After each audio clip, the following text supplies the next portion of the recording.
I want to start with taking you back to my senior year in high school. It's a long time ago. And I was playing in a football game. It was the seventh game of my senior year. We had lost every single game my junior year, and we lost the first 6 games of my senior year. And I was a very mediocre football player on a really lousy team. And it was late in the game. In this particular game, I actually had a pretty good game. I had caught a touchdown pass, and I had caught a couple other passes. So I was having a pretty good game, and we were actually within kind of striking distance of potentially winning the game. And as we were on the opponent's 10-yard line, and as the quarterback rolled out, I was in the end zone, and I happened to be open, but the quarterback didn't see me. And I had to, in a split second, decide, should I raise my hand and let the quarterback know that I was open, or should I, and thereby, take the chance that he throws me the ball and I drop the ball and become the GOAT? Or should I, not raise my hand and let the quarterback, have his chances if he gets in the end zone? And my decision, it felt like an eternity in that split second of my calculus.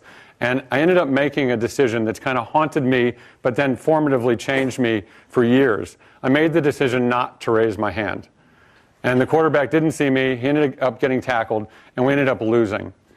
And I struggled with that so much afterwards. And what really was the reality of it was I was more afraid of failing than I was afraid of being mediocre at that time in my life. I didn't have enough confidence in myself to really step out there and appreciate what I really could do. It was only later that I learned that I had more fear about being mediocre than I did about failing, which is ultimately what pushed me over the entrepreneurial cliff, if you will.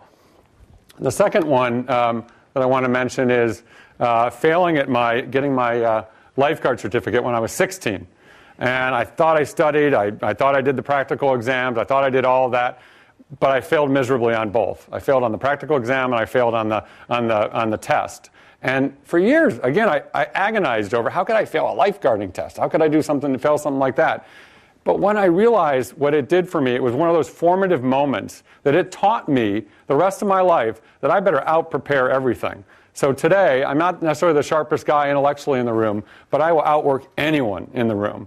And I learned that kind of the secret to a successful 40-hour work week is to work 80. And that's just how I can do it. I also learned the value of networking.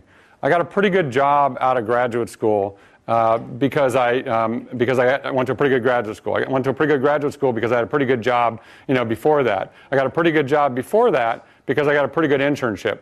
I got a pretty good internship because I was involved in the accounting society at my school, and I hosted different firms to come into town to meet with the students. And as they were coming in to meet with the students, I realized that, hey, I can network with these people, and I can, maybe, do something good for myself. And I did that, and it kind of helped.